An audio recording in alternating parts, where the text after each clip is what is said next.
eu, né, falei aqui de todos esses problemas, de toda essa construção desse olhar desses problemas, falei o que eu acho, como a gente consegue chegar, né, a acabar com eles, mas o que vai ser o nosso parâmetro para dizer que a gente acabou com esses problemas, né?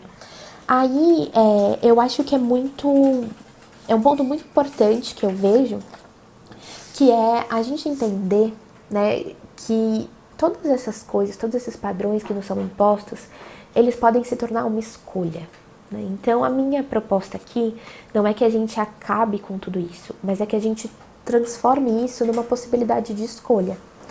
E muitas vezes a gente pode pensar, mas eu tenho escolha sobre isso. Eu escolho fazer a minha sobrancelha, eu escolho fazer as minhas unhas, eu escolho me depilar, ou eu escolho a roupa que eu visto, né? De fato, fazem a gente acreditar que a gente escolhe, porque a gente vai lá e compra roupa, a gente vai lá e compra o pacote de depilação e tudo mais. Mas quantas vezes, e aí falando muito do meu lugar de mulher, né? Quantas vezes já não nos disseram, sei lá, que a gente precisava, você tá com a depilação em dia, né? Você vai sair, vai para um encontro, e se vocês transarem, você tem que estar com a depilação em dia. Ou então, você tá com a unha feita, a gente vai pra praia, né? As unhas do seu pai estão feitas. Então, quantas vezes a gente já não se deparou com situações em que nos foram impostas por outras pessoas que acreditam e reproduzem esses padrões, né? Que a gente deveria manter e seguir esses padrões e que teria alguma coisa muito errada se a gente não seguisse. Ou o quão pesado é a gente tomar uma decisão que vai contra esses padrões. Então, por exemplo, decidir não fazer a sobrancelha, né? Ou decidir não se depilar mais, decidir não fazer o buço, não depilar as axilas, a virilha. O quanto é pesado bancar essa decisão, o quanto não é simplesmente uma decisão. Se a gente coloca uma blusa amarela ou uma blusa azul, é uma decisão muito mais simples que a gente não tem que bancar. A gente simplesmente põe e sai na rua, né? Olhando, óbvio, para um contexto muito de recorte. Mas se a gente decide sair na rua de blusa regata sem estar com a axila depilada, a primeira situação que a gente for levantar o braço, a gente vai ter de bancar isso. Nem que seja para bancar e ignorar. Mas a gente precisa de uma ação, a gente precisa envolver uma energia nisso. Não é simplesmente existir. Só um segundinho que falo demais e preciso beber uma água. E quando eu falo que a gente precisa bancar tudo isso, também tem uma questão de impacto na nossa autoestima, né? Quando eu tô falando de bancar, não é só bancar pra opinião alheia, mas é da nossa autoestima. Então, por exemplo, eu deixei de fazer a sobrancelha, não porque eu acho feio uma sobrancelha desenhada com design. Não, eu acho muito bonito. E também o motivo que fez com que eu deixasse de fazer minha sobrancelha não foi porque eu acho a minha sobrancelha mais bonita assim. Na época, não foi isso. Hoje eu acho a minha sobrancelha muito bonita e eu tô muito feliz do jeito que ela é. Mas o motivo que me fez deixar de fazer a sobrancelha foi: eu fazia e achava bonito. Aí no período em que estava começando a crescer, ficava com muitos pelos aparentes aqui que estavam aspas, fora do lugar. E isso fazia com que eu me sentisse um lixo. Mas era me sentir um lixo mesmo, de pensar, eu vou comprar um óculos sem integral para colocar uma armação que esconda a minha sobrancelha.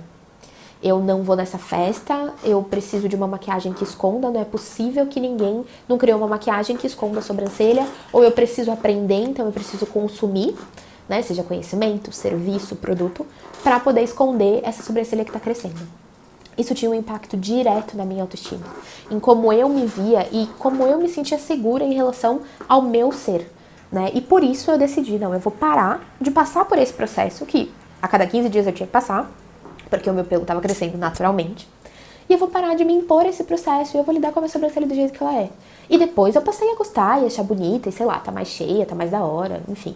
Mas o que me fez parar de fazer a sobrancelha foi não querer que a minha autoestima baixasse tanto toda vez que os pelos estivessem crescendo. Então, a partir do momento que a gente sente um impacto muito forte na nossa autoestima, que isso faz com que a gente reveja os nossos valores e a nossa ideia de quem somos nós mesmas, isso não é mais uma escolha.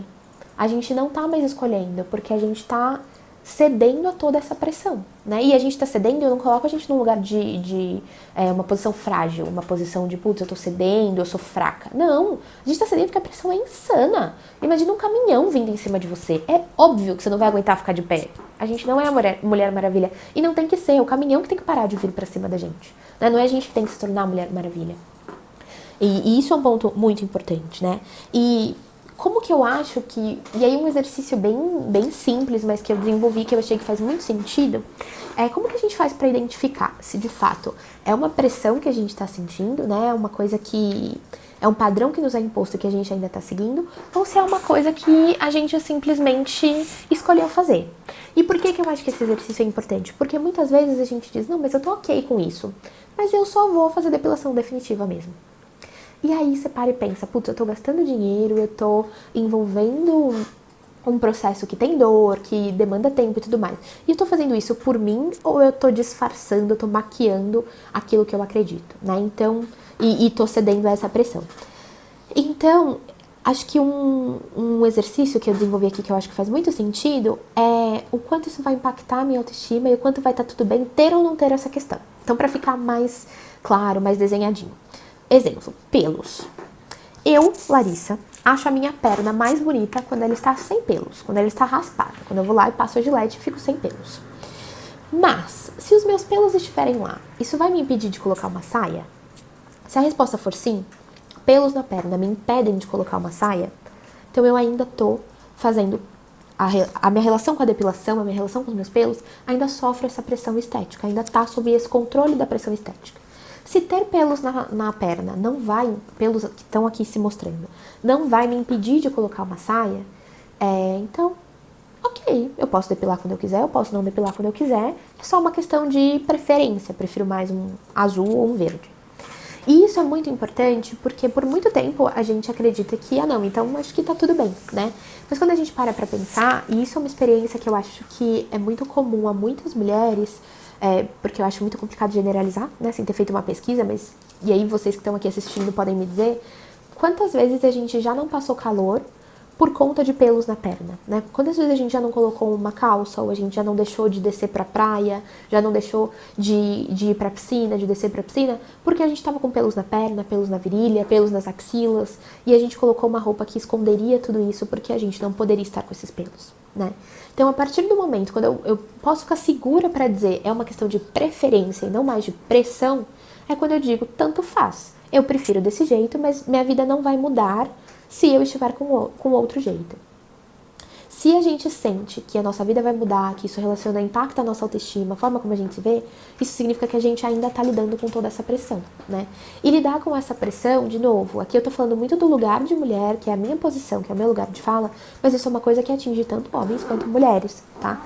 E acho que o exemplo que eu mais posso dizer é desse da questão da barriga, ou então da barba, o quanto ter ou não barba para muitos homens é uma escolha, mas para outros não, né? Eu tenho alguns amigos que trabalham em determinadas empresas, Bradesco, e que eles não podem usar barba, né? Eles não podem estar de barba, senão eles são repreendidos pelos chefes, são repreendidos pela sociedade, por aquela comunidade que tá ali, né?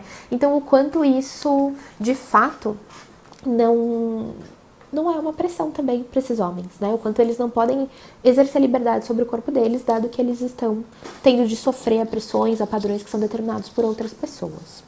Então, eu acho que esse pequeno exercício que eu sugeri para vocês é um exercício que vale muito a gente ter, principalmente se a gente estiver com essa disposição para desconstruir esses padrões, para enfraquecer esses padrões. E, de novo, isso só acontece quando a gente consegue estar olhando para isso em comunidade. Quando a gente consegue ter referências diferentes. Então, tem referência de mulheres que decidiram por não se depilar, que tem pelos. Eu falo muito da questão dos pelos, porque sempre foi uma questão pra mim. Eu tinha uma amiga, quando a gente era mais nova, que ela me chamava de neurótica por pelos, né? E por pelos não, mas com os pelos. Porque se tivesse 1 milímetro de pelo na minha perna, eu ia colocar uma calça.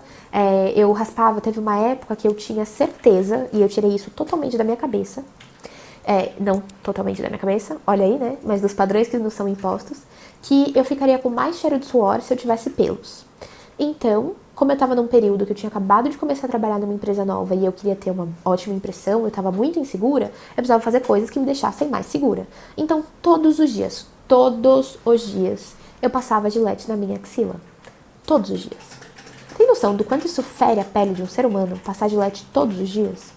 Os homens que se barbeiam todos os dias sabem disso, né? O quanto a Gillette, ela raspa a pele, ela fere a pele. Então, essa relação com os pelos, pra mim, sempre foi uma relação muito difícil. Hoje, poder viver essa experiência de olhar pra minha perna e ver que tem pelos e dizer, ok, tem pelos aí, é uma experiência muito libertadora. Porque eu já saí na rua de shorts com pelos e tava tudo certo, né? Mas é um processo. Por isso que eu falo muito que amor próprio é um processo, que tudo isso é uma desconstrução, porque tudo isso é um processo. Não é simples, não é uma virada de chave, não é, nossa, tá bom, então a Lali falou, tá resolvido, né? Mas é uma coisa que envolve muitos aspectos, envolve a gente estar disposto, cada um tem o seu tempo para fazer isso, então envolve a nossa trajetória, envolve as pessoas com quem a gente se relaciona, envolve quais são as nossas referências, tem muita coisa envolvida, mas cada passo que a gente dá é uma puta vitória.